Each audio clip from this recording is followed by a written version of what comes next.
Hello everyone. Many of us have wanted to watch Leo change for a while, and not just because we want to know if she's smuggling a secret cucumber.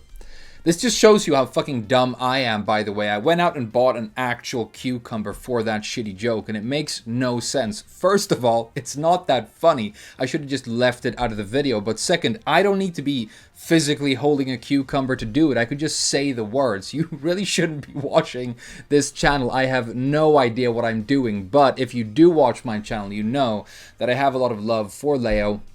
I think the design is very neat, but I haven't played her almost at all in 7 because it's been a very frustrating character to try and get into. I think the design has felt very incomplete for most of 7, but with these latest 4.20 patch notes, a lot of those problems are being looked at, and I think it's really great. I'm kind of excited right now. It's like I have a project. I want to get deep into Leo, play at least a couple hundred games, see where that takes me. If it turns out that it's fun, maybe we'll make more videos, maybe a guide. We'll see what happens. I'm going to go into the patch notes now and explain how the character has been changing, but before we do that, I just want to mention quickly what I think were the major problems with the character going back. First of all, awkward and low damage combos. We're doing the same combos with Leo now that we were back in the arcade days. Like the first day I ever played Tekken 7 back in 2015, which is a big problem because we've had so much combo power creep. And in Season 4, these combos are comparatively extremely weak. The other big problem, I think, was kind of weak and awkward neutral. The few times that I did play Leo, I found myself standing across from the opponent, not really knowing what to do except move, not really feeling like I had any safe moves that I could use to just check the opponent with. But I think that's changed with these notes, so it's really exciting. Let's jump into the gameplay and show you these changes one by one. Okay, so the first change is actually 4 changes or 4 moves that were listed together, and I really want to give Namco credit for finally putting these great little motivations along with the patch notes. I think it's making a big difference, but we've got 3, 2, 4. And the point here is the raised knee attack at the end right there. This is King K knee, and it's the King K stance, by the way.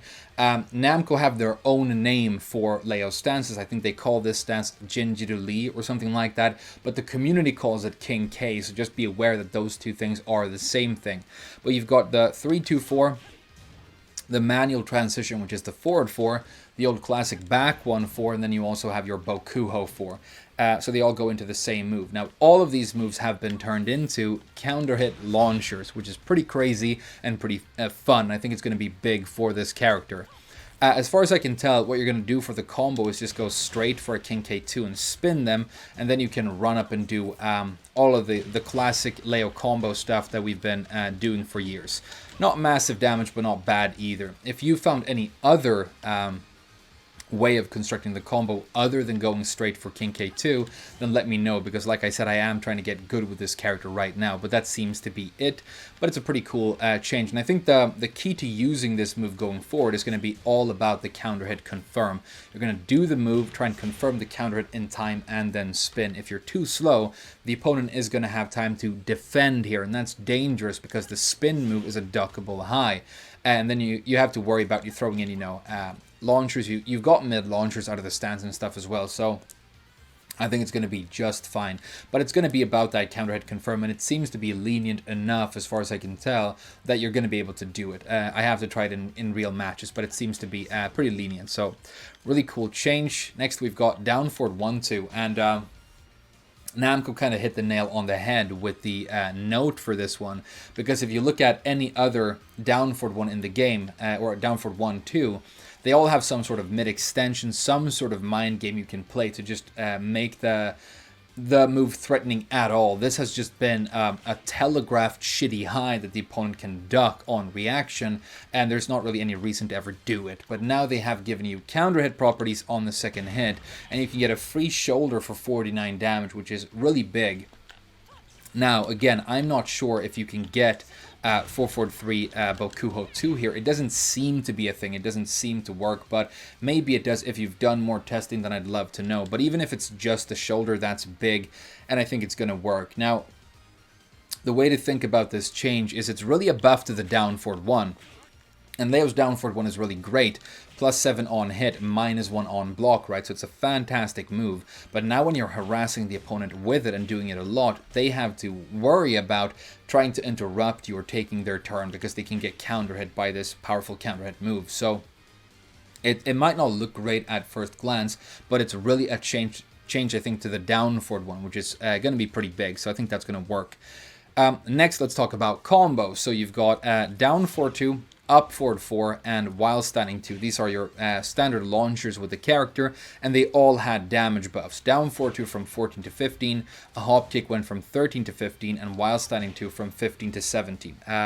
So not huge damage buffs, but it's something. And they also gave you more damage on King K2, which is the main spin move that we talked about earlier for that counter hit combo.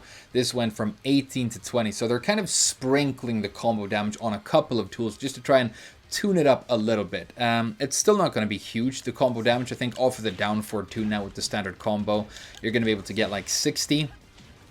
And if that sounds small, just be aware that Leo struggled to get 60 for, you know, all of Tekken 7. Off of the hop kick, if you use your standing 4 or magic 4 for the filler hit, I think you get 62, and you get the same 62 off of the while standing 2 as well. So they've just tuned it up a little bit, but I think it's enough. We don't need, I think there's still room for characters in this game that don't specialize in giant combo damage. Not everybody has to be, you know, Lars, Katarina, Julia level powerful. They can specialize in other things. They just need enough combo damage that there's, you know, there's a point to doing the launch in the first place and making that feel satisfying. And I think another big change here that kind of gets overlooked is they've added a spark, I think, to the King K2. I don't think it had that before, and it gives this spin move a lot more oomph and makes it feel more powerful. Obviously, the spark itself doesn't change anything about the gameplay, but it will make these combos a little bit more satisfying and fun to do. It's going to feel good to do your spin move, and I think we shouldn't underestimate things like that, you know? It's the kind of thing that makes you really enjoy playing a character when you're in a match. So the combo game tuned up a little bit, and like I said in the introduction, that's been one of the major issues of the character. The wall game has gotten improved over the years in seasonal updates and is pretty strong right now, but the open air combo game needed some attention. Next, we've got up forward 1-2. This is a block punisher. It's 13 frames. It's what you use for hop kicks. It got a pretty big damage boost. The second hit went from 21 to 25, so 4 more damage. It sits at 33 for the total now. It's not huge. I mean, a lot of characters get 30 plus for their 12 frame.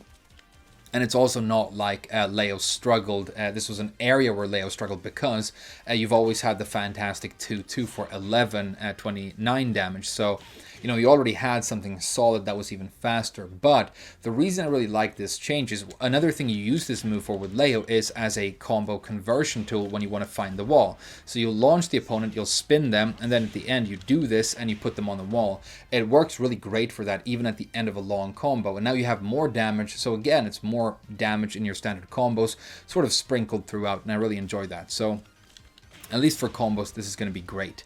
Next, we've got the quarter circle forward 1, and this is a very powerful low with this character, always has been. It got a buff. It went from -2 on hit to -1. I think it does make sense for this low to be negative on hit. If it was ±0 or gave you advantage, I think it could be a little bit too oppressive, especially because of the counter hit property.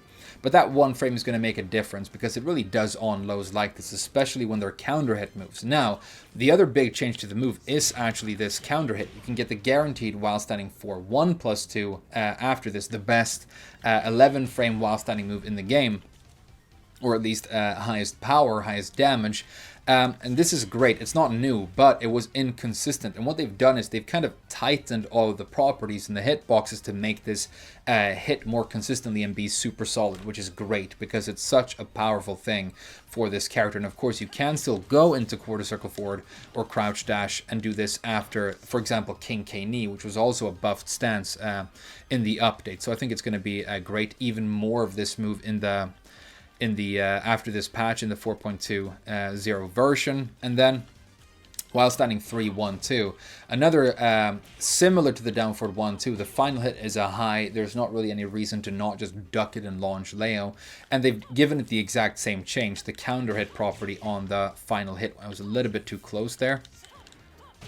and you get the same shoulder. So it's the exact same change. And again, I think it makes sense. It's not huge, but this move right here, while standing 3-1, you can use it from full crouch as a little mix-up tool, and now the opponent has to worry again about swinging after those first 2 hits because you have a counter. So it's at least something. It's a reason for the move to exist, which it didn't really have before.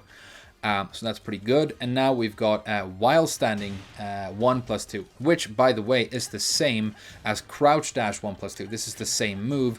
It's a combo ender in the open and at the wall. It's kind of weird at the wall. There's clipping issues. You have better stuff now. It used to be optimal, but they've turned this into a wall bounce move, which I think is a great idea and has a nice hit stop and a good little zoom in when it hits as well. I don't think it's going to be really huge because, like I mentioned earlier, the best while standing 4 in the game right here, this move is less power, but it's 13 frames to impact. So you're mainly going to be using this, I think, looking for that wall bounce out of a crouch dash, or if you're very good and you're reading a very specific situation really well, where you're blocking a low near the wall at a range where it's going to allow you to combo after a wall bounce and the low is -13.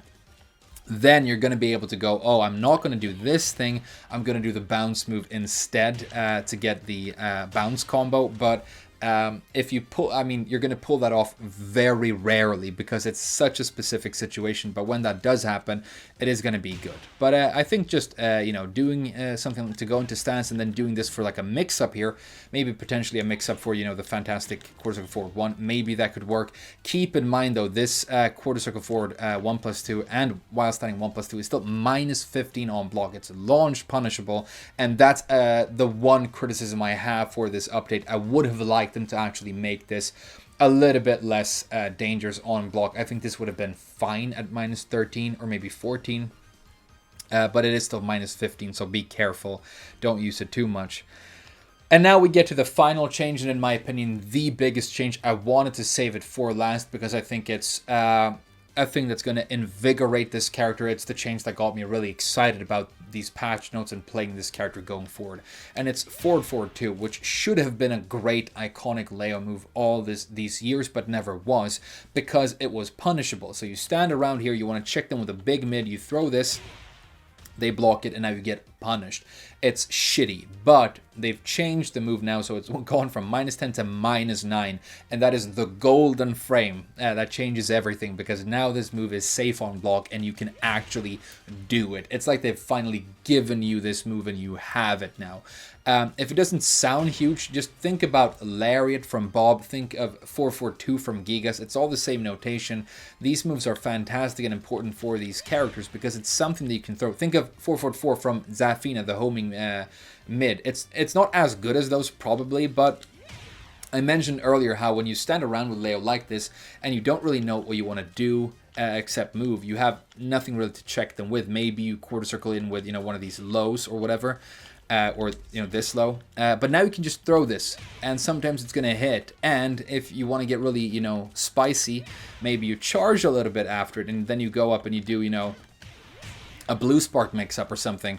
I don't know, but the fact that this exists now and you have a big, powerful neutral tool that you can do, a demon paw, if you will, I think is going to be huge. And I just think about how much I use the Lariat with Bob, 442 with Eliza as well, her bloody claw, or, Jin is here, the demon paw. These moves are huge. It's what characters rotate around. It's a pivot move. It's a neutral tool. It's a wall splatting tool. It's going to be really, really big for this character. So this is the most exciting Leo change that I've seen, I think, since this character was released in 7, since the game came out. So I think this is going to be big, and I can't wait to start throwing them. So there we go. They might not seem like super dramatic changes, but I think that these are like super precision updates that are going to improve the areas where we really needed help for this character, which is such a great thing. And I'm really happy about it. So let me know if you found something else with Leo. Let me know if you have some more information about those combos and guaranteed follow-ups, because I want to know. Now I'm going to start recording some gameplay and doing some matches with this character, try and rank her up a bit, and then we'll do some gameplay videos and maybe a guide later down the line. But for now, thank you so much for watching this video, and I'll see you guys again very soon.